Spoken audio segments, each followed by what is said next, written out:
Muito boa noite, torcedores de todo o Brasil. Meu nome é Fábio Muniz, estou novamente aqui, Laranjeiras Rádio, a voz que proclama o Fluminense, como diz o Teixeira Mendes. Estamos aqui, seguinte, falar dessa coletiva do Mário Bittencourt, né?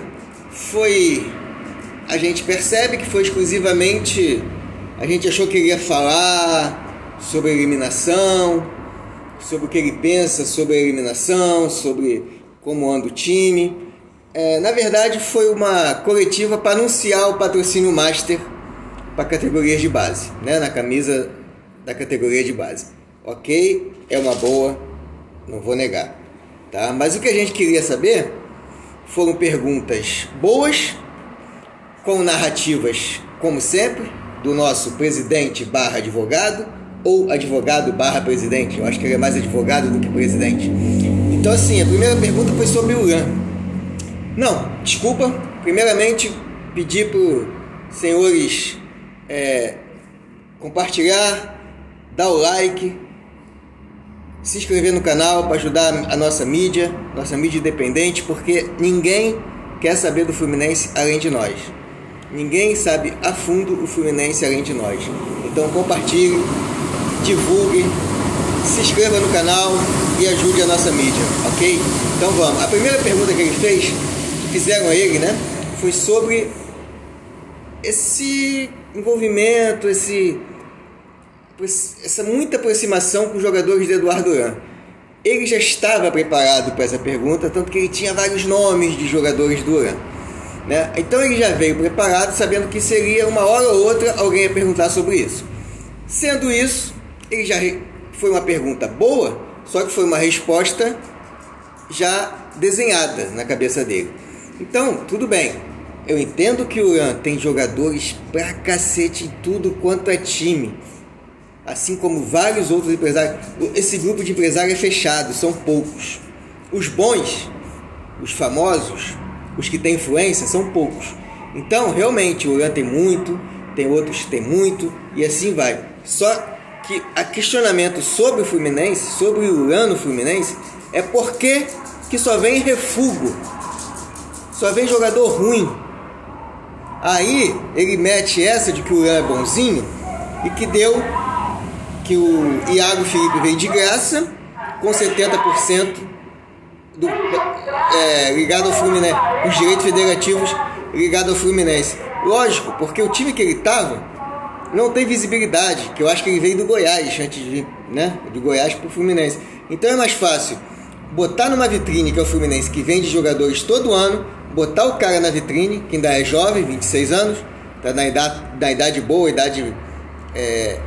boa para ser vendido, nem boa para ser vendido. Para a Europa hoje em dia é mais cedo, mas para esse tal de mundo árabe, né, que chamam, para a China, para os Estados Unidos é uma idade boa para ser vendido. Então é uma idade boa para ele ser vendido, e não adianta ele ter 100% no Goiás, que vai vender por 2, 3 milhões, vai ganhar 100%, 3 milhões. Só que se ele botar no Fluminense, dando o Fluminense 70%, o Fluminense vende por 20%, ele tem direito a 30%. Então não pensem que foi bondade do Uran, foi negócio, tá? Então assim, o que eu queria saber é por que o Uran só bota refúgio no Fluminense. Por que não veio o lateral esquerdo que está seria tão bonzinho com o Fluminense, né? Por que não veio o lateral esquerdo que está foi para a Olimpíada, que está no Atlético, né? Não veio, sabe? Tem vários jogadores. Por que o Igor a gente tentou negociar o ano todo, do início do ano não, né? Quase no meio do ano, na Libertadores, e o Bigode não veio? Ele é do Uran, entendeu? Por que só vem coisa ruim? É isso que eu queria entender. Isso ele não explica. A segunda pergunta, né, foi... Aí nessa pergunta ainda, ele fala sobre o Caio Paulista, que não veio com preço fixado, porque por empréstimo de graça não vem preço fixado. Isso não é verdade. E vou te dar um exemplo. Andrés Pereira, que o Flamengo contratou agora por empréstimo, lá da Inglaterra, né? Acho que foi esqueci o time que ele veio. Sei que ele veio junto com o Kennedy, né, que era do Fluminense. Ele veio de graça, Flamengo só pagando os salários dele e com preço fixado de compra, sim. Pode. Por que ele falou isso? Não vou dizer que ele mentiu, mas não é o que a gente vê. Porque a gente vê que no Flamengo teve. O Andrés Pereira veio de graça com preço fixado. Então por que o Caio Paulista não poderia ter vindo de graça, o empréstimo, o Fluminense pagando o salário dele, e com preço de compra sim fixado? 2 empréstimos, teve 2 chances para fazer isso. Aí vem com essa narrativa, aí entrou o advogado, a narrativa dele dizendo que não pode sim. Por que ele não fez? Eu não sei. Por que o departamento jurídico do Fluminense não fez? Eu não sei. Por que o Paulo Angione não pensou, não quis, não fez? Eu não sei. Mas que pode, porque o Andrés Pereira veio nessa situação para o Flamengo, de graça, Flamengo pagando o salário, e ele com preço fixado sim. Tá? Terceira pergunta. 2 anos para Roger. 2 anos para Roger. Aí ele vem com a história de que é para proteger o clube. Assim como ele veio com a pergunta do Hélito, que é para proteger o clube. Proteger o clube? Proteger o técnico, o jogador. Não proteger o clube. O caso do Roger faz 1 ano. Se o final do ano for produtivo, renova automaticamente. Caso do Hélito, a mesma coisa. Faz 1 ano. Mas não faz com... se atingir... Tinha que ser jogando. Se fosse jogando, ok. 60%, 50%. Aí ele diz que não sabe porcentagem. Ele sabe que ele não é maluco, entendeu? Então ele sabe a porcentagem sim. Então não vem com essa história. Aí o Hélito, se fosse jogar 60% dos jogos, produtivo, indo bem, ok. Agora relacionado, o cara só ir pro banco já vale. E proteger o clube, ele tá louco. Isso não existe, entendeu? Aí vem a questão da dívida. Ok, o Fluminense é cheio de dívida, mas ele quando entrou, ele sabia. Quando ele entrou, ele sabia que o Fluminense tinha muitas dívidas, tá? Então, assim, essa dívida da FIFA tem que ser realmente, porque o Santos tem que ser solucionada, porque o Santos passou por isso.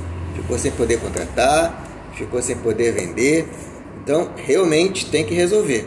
E nisso, ele resolve. Isso a gente tem que dar a mão palmatória, porque ele resolve.